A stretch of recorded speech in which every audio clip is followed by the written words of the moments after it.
Muchos piensan que el dilema islámico es un argumento moderno inventado por los cristianos, pero de hecho, dicho dilema surgió con el Islam mismo. Jorge de Beltrán fue el primer clérigo ortodoxo en plasmar el argumento en uno de sus manuscritos en el siglo VIII. Pero antes de adentrarnos en lo que Jorge de Beltrán dijo, veamos el significado del dilema islámico. Se le da ese nombre al argumento que expone un error fundamental en el Corán, el libro del Islam. El Corán afirma a los evangelios y a la Torá como verdaderas revelaciones de Dios. Y además afirma que la palabra de Alá en el Corán no se puede alterar, que es un libro claro y sin errores.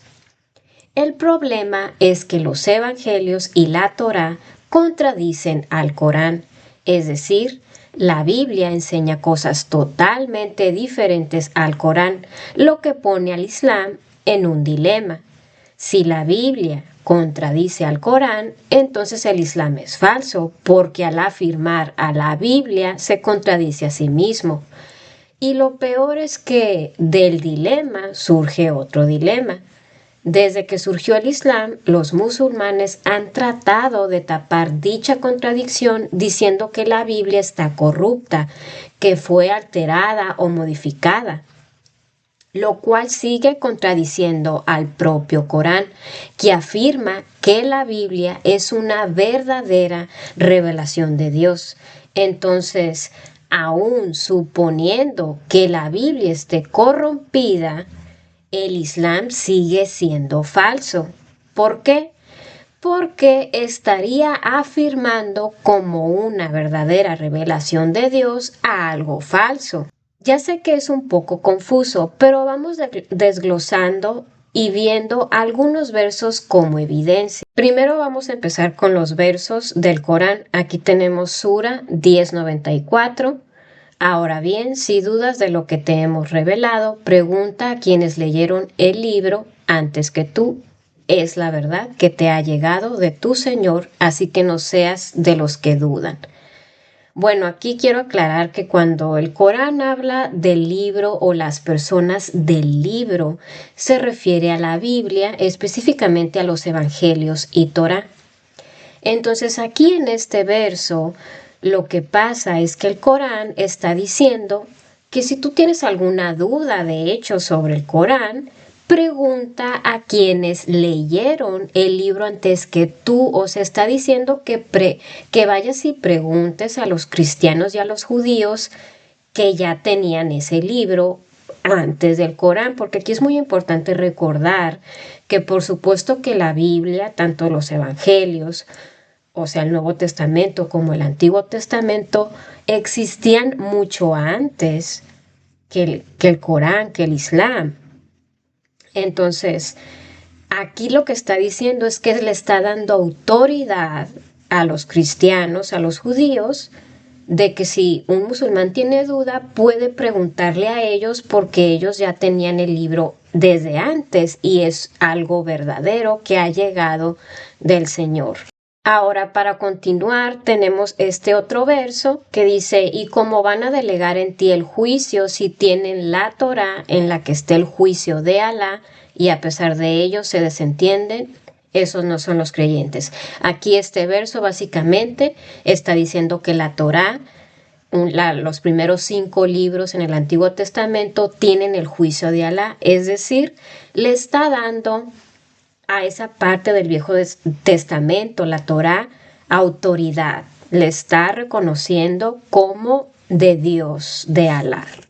En este verso dice, y no discutáis con la gente del libro, nuevamente la gente del libro, la Biblia, los evangelios y la Torá, sino de la mejor manera, salvo con quienes cometen injusticias entre ellos y decís, creemos en lo que nos ha sido revelado y en lo que os ha sido revelado.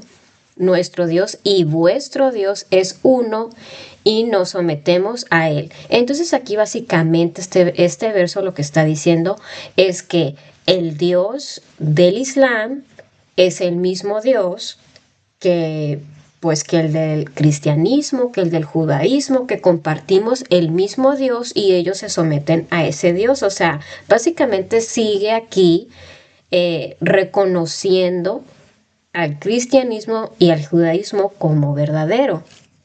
En este otro verso aquí tenemos que la gente del Injil, aquí el Injil es una palabra en árabe que simplemente significa evangelio. Entonces dice que la gente del evangelio juzgue según lo que Alá ha hecho descender en él. Quien no juzgue según lo que Alá ha hecho descender, esos son los descarriados. Entonces aquí básicamente el verso lo que está diciendo es que nosotros como cristianos debemos de seguir el evangelio y juzgar según lo que se nos ha revelado en el evangelio. Y si no lo hacemos, pues somos unos descarriados o unos rebeldes, dicen algunas otras traducciones. Entonces, básicamente aquí nuevamente el Corán dándoles autoridad al Evangelio, ¿no? En este otro verso del Corán también dice, Él te ha revelado, oh Muhammad, refiriéndose al profeta del Corán, el libro con la verdad, confirmando lo que ya existía y reveló la Torá y el Evangelio. Entonces este verso nuevamente afirma a la Torá y al Evangelio como verdaderas revelaciones de Dios. Ahora veamos los versos donde el Corán afirma no tener ningún error en sus versos porque es una revelación de Dios. Bueno, aquí en este verso tenemos que dice, y la palabra de tu Señor se ha cumplido con verdad y justicia. Nadie puede alterar sus palabras. Él es quien todo lo oye, quien todo lo sabe. Aquí otra traducción, la palabra de tu Señor es perfecta, verdadera y justa. Nadie puede cambiar sus palabras. Aquí en este otro verso dice que el Corán fue escrito en árabe, para enfatizar sin ninguna desviación, es decir, sin ninguna contradicción o variación, para que tal vez puedan protegerse contra la incredulidad. Aquí otra traducción, el Corán fue revelado en el árabe para que fuera bien fundado, constante y resuelto. En este otro verso dice, es que no han reparado en el Corán, si procediera de otro que Alá, hallarían en él muchas contradicciones. Aquí básicamente nos está diciendo que si el Corán no fuera de Dios, hallarían en él muchas contradicciones y bueno, si encontramos muchísimas contradicciones. Aquí en este verso dice, si se juntaran los hombres y los genios para traer algo parecido a este Corán, no podían traer nada como él, aunque se ayudaran unos a otros. ¿No? Aquí está diciendo que el Corán es tan perfecto que ningún hombre, ningún genio, por más inteligente que sea, pudiera escribir algo, ¿no? Como el Corán. En el siguiente verso dice, ¿por qué habría de desear otro juez que Alá cuando es él quien ha hecho descender para nosotros el libro clarificador? Aquellos a los que se les fue dado el libro saben que éste ha descendido de tu Señor con la verdad, no seas pues de los que dudan. Entonces aquí en este verso está diciendo pues que el Corán es una revelación de Alá, de Dios, y pues que ha descendido con la verdad y pues que no seas de los que dudan. Entonces aquí básicamente está diciendo que el Corán revela la verdad. Ahora vamos a ver las contradicciones que existen entre la Biblia y el Corán. Ambos libros presentan muchísimas diferencias teológicas, especialmente en el tema de Jesucristo. Son religiones totalmente opuestas en este sentido. Esto lo explico de manera muy detallada en un video que hice anteriormente, donde expongo los 3 argumentos falsos más utilizados en el Islam. Pero por el propósito de no extenderme demasiado en este video, me enfocaré en las contradicciones más elementales. Por ejemplo, mientras que la Biblia nos habla de un Dios en forma de la Santa Trinidad, Dios Padre, Dios Hijo y Dios Espíritu Santo, en el Corán se niega rotundamente esta idea. Veamos los siguientes versos. Primero vamos a empezar con los versos de la Biblia, donde nos habla de la Santa Trinidad.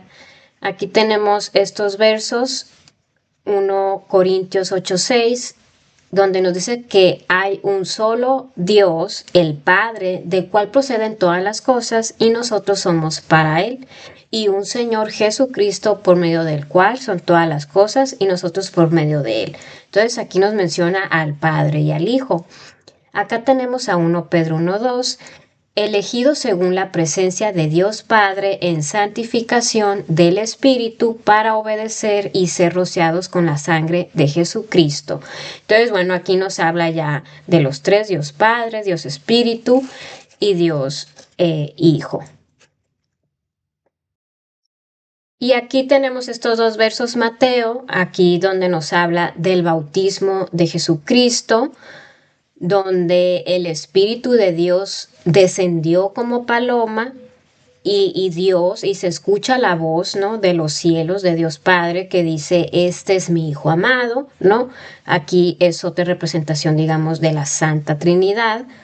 Después tenemos 2 Corintios 13:14, la gracia del Señor Jesucristo, el amor de Dios y la comunión del Espíritu Santo sean con todos vosotros. Amén. Entonces, otro ejemplo.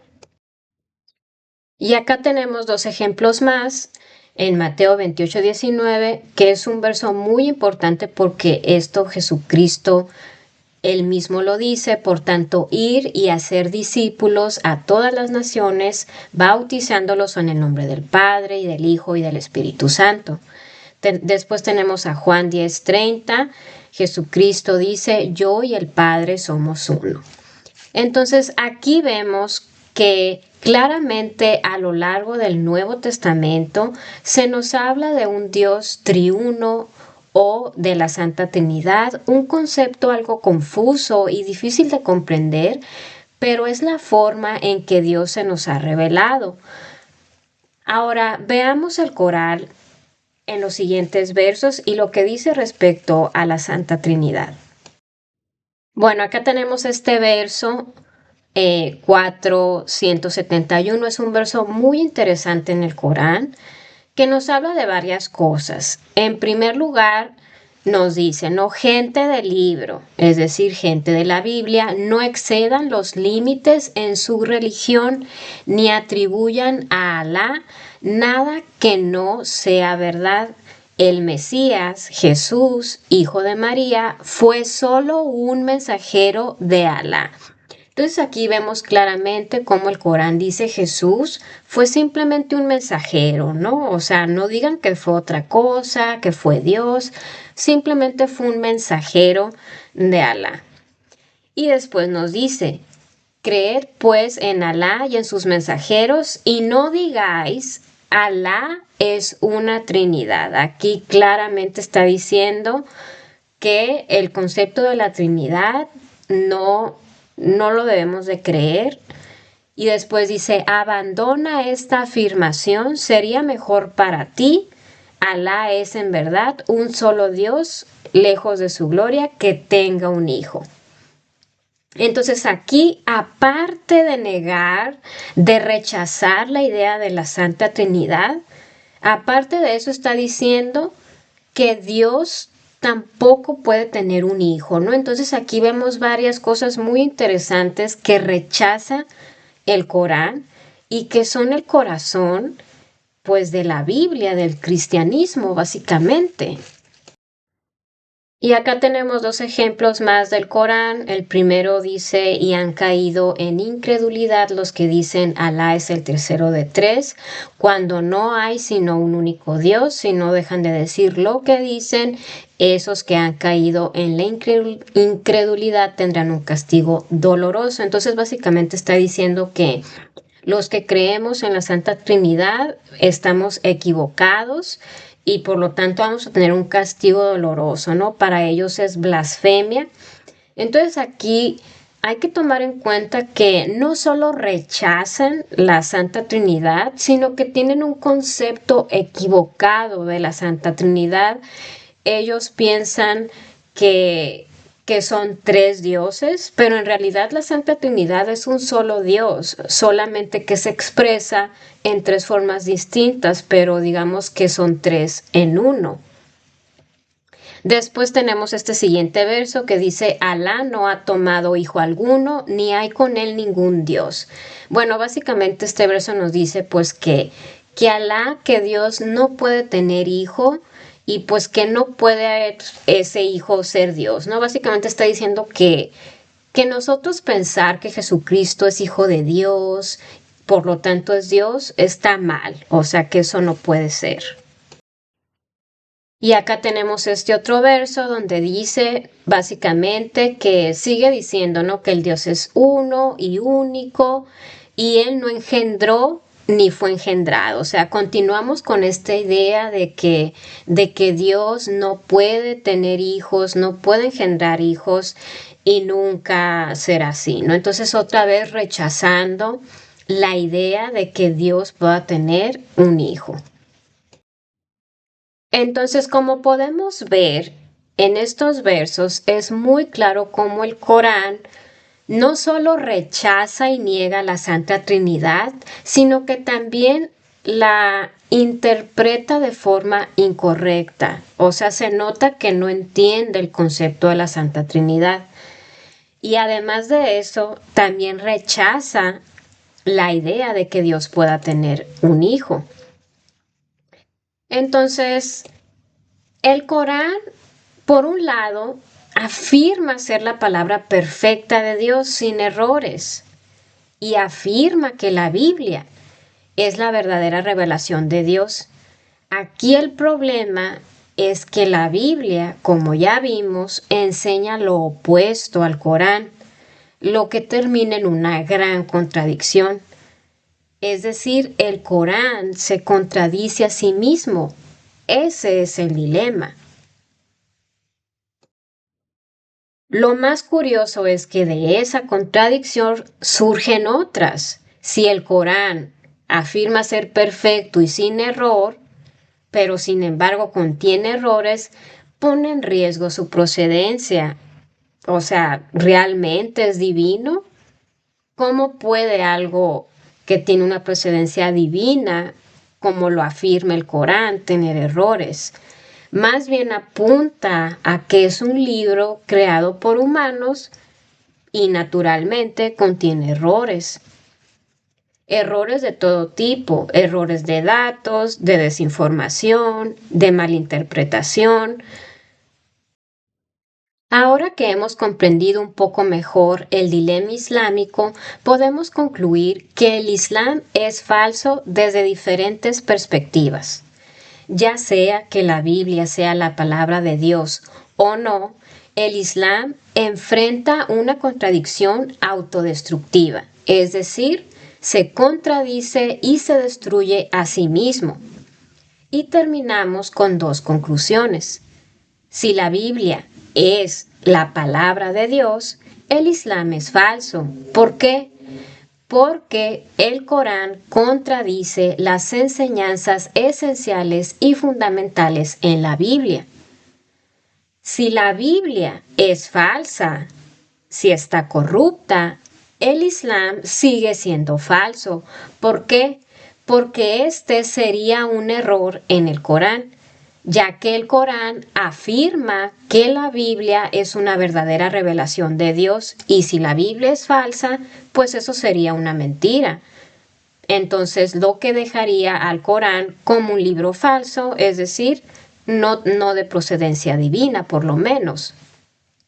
Entonces, como podemos ver, desde cualquier ángulo, desde cualquier perspectiva que lo veamos, el Islam se encuentra en una situación, en un dilema, por eso es que se llama el dilema islámico, lo que hace al Islam pues una religión falsa y muy poco coherente. ya que se contradice a sí misma de muchísimas formas.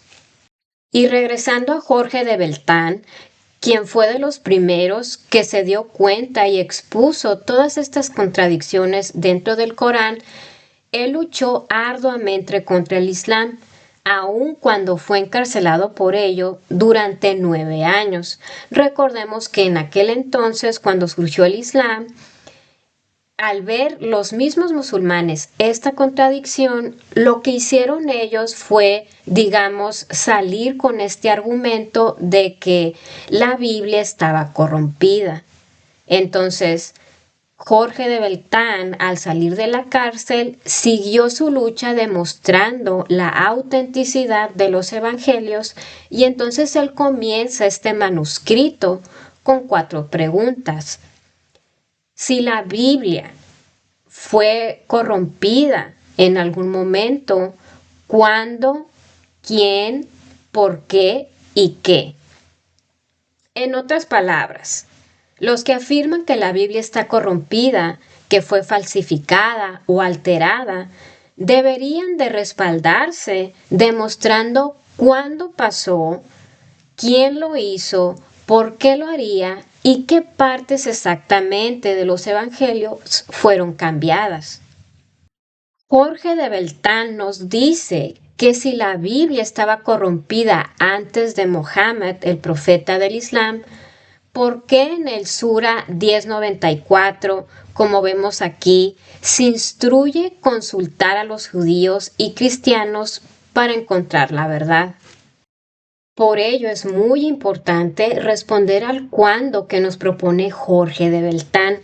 Recordemos que antes de que surgiera el Islam, el cristianismo ya tenía existiendo por lo menos de 600 a 700 años y la Biblia ya estaba, digamos, esparcida a lo largo de todo el mundo en diferentes países y en diferentes idiomas, por lo que no hay evidencia de algún sínodo en la que los cristianos griegos, árabes, persas, bárbaros, sirios, etc., se hayan juntado a modificar la Biblia y, digamos, suplantar esta Biblia modificada por la original.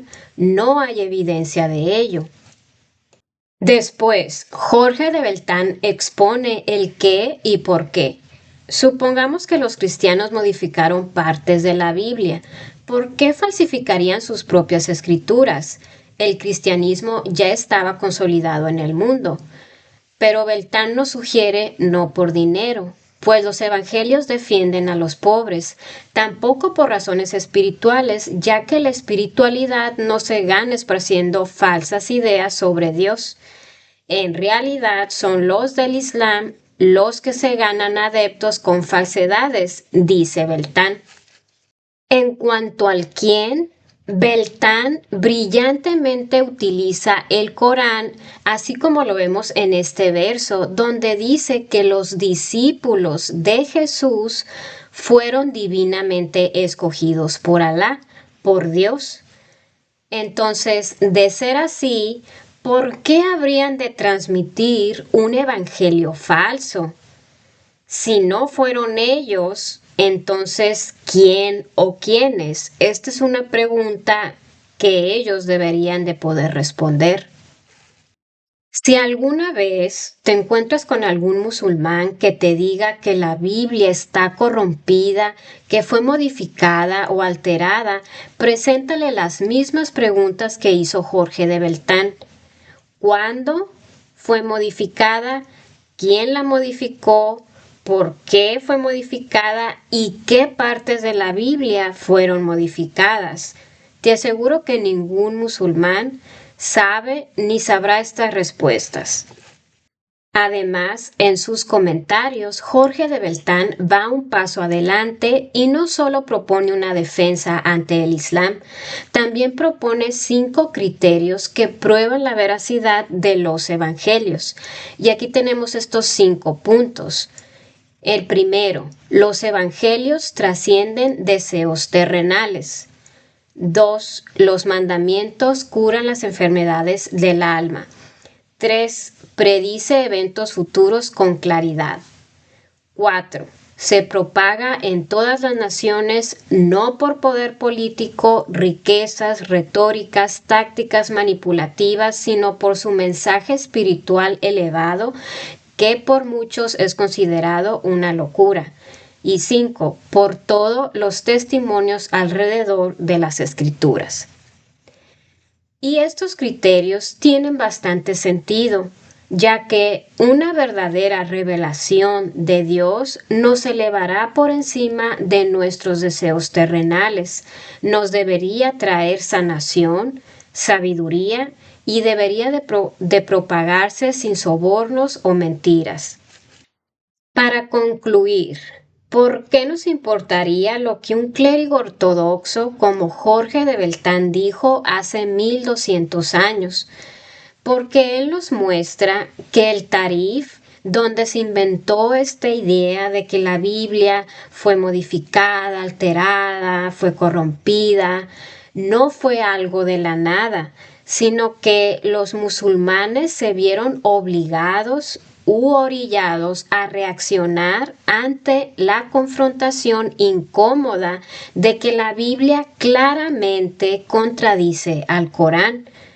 Y cuando los cristianos lo revelaban, lo daban a conocer, los musulmanes necesitaban una salida, una solución a este dilema. Y entonces crearon el Tarif, donde empezaron con la mentira de que la Biblia estaba corrupta, fue alterada en algún momento. Y por eso Jorge de Beltrán escribió una gran defensa para combatir este falso argumento.